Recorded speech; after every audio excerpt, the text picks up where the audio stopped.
साहसी युवक चंदन गौड़ बयस मात्र 23 किंतु एते कम बयस रे से एबे चारिधाम यात्रा साइकेल रे सारी आछंती।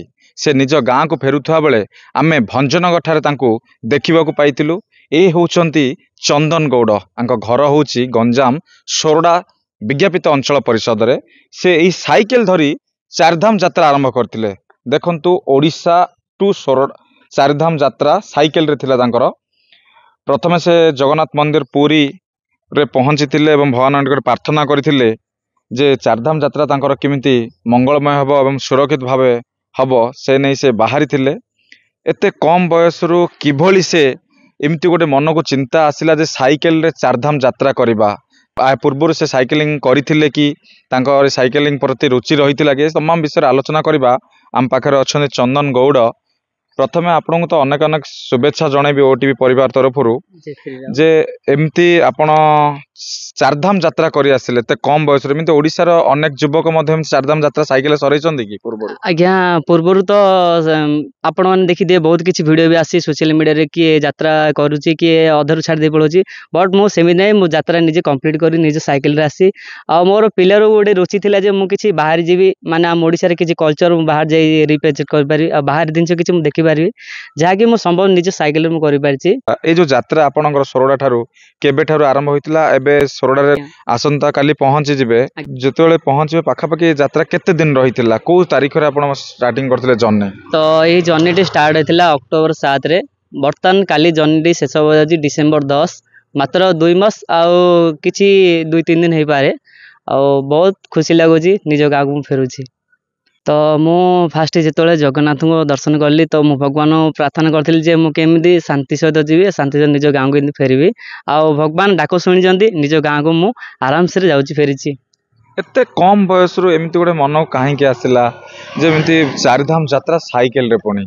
तो मु जहाँ किसी देखे यूट्यूब इंस्टा जे बाहरी राज्य साइकेल आसुँच आमर एठिकार कल्चर देखुं बाहर किसी कहते ओडिशा विषय तो मोर गोटे पिलार रुचि थी जे मु निजे साइकेल रे बाहर जीवी बाहर जिन देखी ता सहित मु आम ओडिशा किसी कथा मु बाहर भी कहीपरि लोक पाखे को जाए पाठ पढ़ी। तो मोर मैट्रिक कंप्लीट हो जाए घर किसी परिस्थिति खराब थिबा जोगु तो मु निज पापा को किसी हेल्प करछि तांको सहित दुकान रोची। तो आमर किसी छोटिया टिफिन दुकान गोटे अच्छी सोरडा रे। तो पैसा आनिले कोठी एमती चारिधाम यात्रा 2 मास रो यात्रा भीतर तो बहुत टका खर्च होइतो केते टका खर्च करले? तो मिनिमम मो आलोचना रे भाई 40,000 प्लस हो जाए आ निजर किसी फैमिली देइथिले 14-15 हजार खंडे आ किसी सोशल मीडिया किसी हेल्प मिलची। ता सहित आमर विधायक जे थिले तांके भी किसी हेल्प करचंदी आ ता सहित सांग माने भी किसी हेल्प करचंदी। समस्तଙ୍କର सहयोग रे जहा पैसा जमा हला सेतिक रे आपण बुली के आसिले? आज्ञा आज्ञा ठीक समस्तଙ୍କର जो सहयोग जोगु मोर यात्रा कंप्लीट हो परची।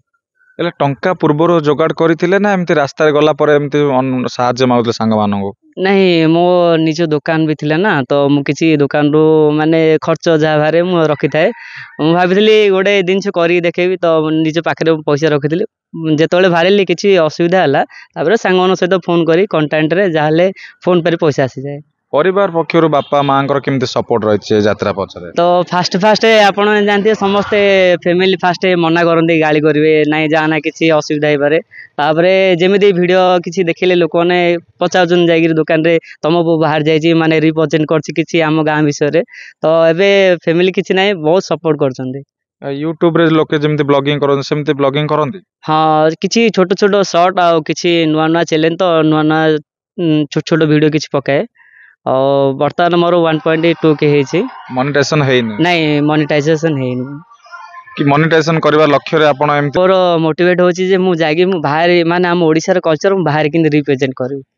जेतेबेले ओडिसा रो बाहर राज्य गले बाहर राज्य लोकन सहित कथा वार्ता ले से माने कोन कहूतिले? माने सेपड़े भाई माने सेपड़े हिंदी ता सहित टिके हरियाणी भाषा मते सेते जना नहीं जहाँ भी जना हिंदी सहित टिके आप कहाँ से हो और कैसे यात्रा कर रहे हो आपको कितने दिन हो गया ऐसे पूछ रहे तो मते बहुत भल लगला तो मु भी किसी कहि पाले सेठे एमती ओडिसा कहले बुझुतले ना चारधाम पुरी कहले बुझुतले जगन्नाथ धाम कहले? पूरा जगन्नाथ धाम प्रॉपर्ली जगन्नाथ धाम कहले लोक बुझिबार ओडिसा कहले लोक बुझी पारिया नहीं कारण ओडिसा माने जानिचंदी फिर भी जगन्नाथ बड़ आमर गोटे धाम होची ना तो सेठी कहले लोक बुझी जिबार।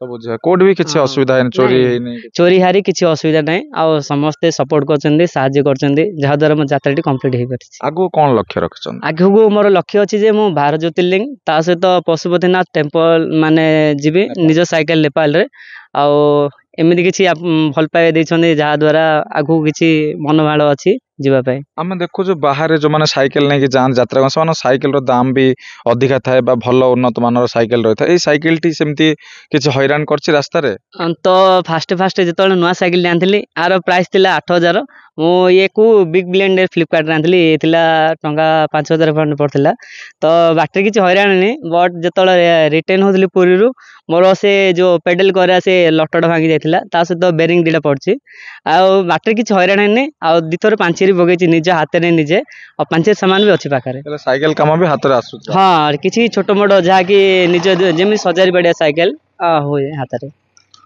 निहाती भाव में आम कथा होते ये चंदन गौड़ जड़े साहसी युवक जे कि मात्र 23 वर्ष निजर साइकेल जोगे चारधाम यात्रा कर निज गाँ को फेरुंट आसंता काली से निज गाँ जन्म माटी रे पहुंची जिबे एवं परिवार पक्षर तांको ढेर सारा शुभेच्छा एवं सांगसाथी परिवार पक्षर ढेर सारा शुभेच्छा मिलिबो।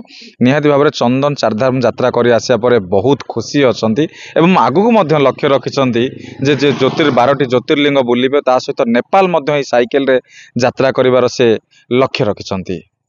भंजनगररू राजेश कुमार पंडा, ओटीवी।